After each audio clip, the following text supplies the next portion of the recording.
City mirror, आपका अपना channel, हर छोटी बड़ी खबर पर नजर। City mirror. ये डेमोक्रेसी के लिए बड़ा खतरनाक दौर है और मुल्क बड़े नाजुक दौर से गुजर रहा है और वकील सबसे ज्यादा इम्पोर्टेंट कम्युनिटी है इस पूरे देश में। दुर्भाग्य है कि एक वक्त था आजादी के बाद हर वकील के कहते हैं पार्लियामेंट का चुनाव लड़ता था, एमएलए होता था। आज गुंडे लुच्चे लफंगे लड़ रहे हैं। हम क्रिटिसाइज करते हैं, एक आदमी लाखों करोड़ों के फीस लेने वाले लोग हिम्मत नहीं जुटा सकते, उनके लिए पैसा अलग है, जन सेवा नहीं है। Number 2, EVM. जब आप जानते हैं पेट्रोल को कंट्रोल किया जा सकता है रिमोट से, ये बहुत आम है, तो क्या एक आदमी बाहर बैठ के जो ईवीएम का रिमोट है उसको कंट्रोल नहीं कर सकता? लिहाजा ईवीएम का कहते हैं कि जगह बैलेट से हो, अगर नहीं भी हो तो 50% एटलीस्ट के कहते हैं जो उसके पेपर निकल रहे हैं उसकी कभी भी पूरी सबकी काउंटिंग होनी चाहिए। सबके केस में ईवीएम नहीं था, वहाँ बैलेट ही था। अरे ईवीएम पकड़ दी जाती है। मेरा ये है कि दोनों चीज के हम समर्थन। अरे अपने नंबर पर बोलो यार, ऐसे बैलेट में भी होता है। तो तेरा नंबर आ जाए तो बोल दियो, बैठ जा। त्यागी जी को बोलने दो। बोलिए त्यागी जी। अरे सुनने दे, आप सुनने दे, बैठ जा।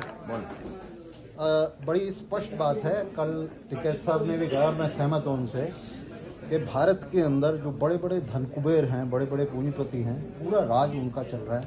और जो वर्कर्स हैं, पीजेंट्स हैं, गरीब लोग हैं, उन सबको जो है उनके मूवमेंट्स को, उनके इंडिपेंडेंट मूवमेंट्स को कुचला जा रहा है पूरे देश के अंदर। ये जो किसानों के ऊपर दमन हो रहा है, ये उसी का एक हिस्सा है, उसी का पार्ट है। 1947 में भारत के पूंजीपतियों ने ब्रिटिश पूंजीपतियों से भीख में ये सत्ता ली थी, समझौता करके, हमारे स्वतंत्रता संघर्ष के साथ गद्दारी करके।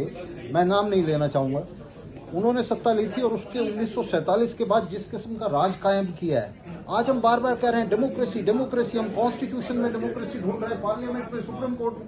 डेमोक्रेसी तो ये सड़कों के ऊपर है। ये जो किसानों का संघर्ष है बड़े पूंजीपतियों की सरकार के खिलाफ, ये डेमोक्रेसी है और हमें इस डेमोक्रेसी को सपोर्ट करना चाहिए। डेमोक्रेसी ना सुप्रीम कोर्ट में है, ना पार्लियामेंट में है, ना संविधान में है। ये सब किताबी बातें हैं और हम वकील होने के नाते देख रहे हैं इसको। आप देखिए किस तरह से किसानों के रास्ते में कीलें बिछा दी गई हैं। किसानों के खिलाफ ऐसे युद्ध छेड़ दिया गया है जैसे किसी शत्रु देश के खिलाफ छेड़ा गया हो। तो ये जो सरकार है, ये निश्चित रूप से एक मुट्ठी भर लोगों की सरकार है जो पिरामिड के ऊपर बैठे हुए हैं, टॉप पे बैठे हुए हैं। और मैं नाम लेके कहूंगा तो अडानी और अंबानी और उनकी क्लास की ये सरकार है। yes. और जो आम साधारण आदमी है उसमें हम सब शामिल हैं, उसमें हम सब शामिल हैं। हमारी बढ़िया है। हमारी बार के अंदर भी आप देखेंगे तो एक तरफ तो एक मुट्ठी भर एलीट है और दूसरी तरफ हम आम साधारण वकील हैं सारे। ये स्थिति देश के अंदर है। तो ये जो एलीट है ये आपस में मिला हुआ है, राज कर रही है। जो हमारे प्रेसिडेंट साहब ने अभी बयान दिया, चिट्ठी दी लिख करके, तो ये उसी का हिस्सा है। ये सारा एलीट एक दूसरे को सपोर्ट करता है, जो आम साधारण लोग हैं उनके खिलाफ एक्ट करता है। तो इस देश के अंदर आम साधारण वकील हैं, डॉक्टर हैं, टीचर्स हैं, किसान हैं, मजदूर हैं, ये सब एक हैं। इनके सबके इंटरेस्ट एक है, इनके सबके हित एक हैं। और आज जो हम खड़े हुए हैं ये उन्हीं की सपोर्ट में खड़े हुए हैं। ये डेमोक्रेसी है जो सड़क के ऊपर संघर्ष कर रहे हैं उन कीलों के खिलाफ। ये डेमोक्रेसी है जो संघर्ष कर रही है इस फांसीवादी सरकार के खिलाफ। yes. तो ये डेमोक्रेसी है। हम पूरी तरह से इस डेमोक्रेसी को सपोर्ट करते हैं। और यहाँ हम नहीं जानते कि ईवीएम में धांधली हो रही है या नहीं हो रही है, लेकिन एक बात तय है कि पूरे देश में ईवीएम का बहुत ही व्यापक विरोध है।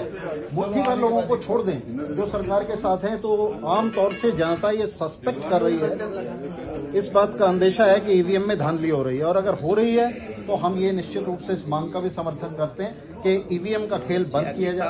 सोल्यूशन भी बताओ, अल्टरनेटिव भी बोलो। अभी वो तो उनकी प्रॉब्लम। देखिए हम अभी आप बोलो ना, ओपिनियन बनाते हैं। जी, ये जो संघर्ष है, ये जो किसानों का संघर्ष है, ये जो हमारा संघर्ष है, हम भी ये संघर्ष कर रहे हैं, बोल रहे हैं, रेजोल्यूशन डाल रहे हैं। तो ये जो संघर्ष है इसको आगे बढ़ाया जाए, मिलकर इसको आगे बढ़ा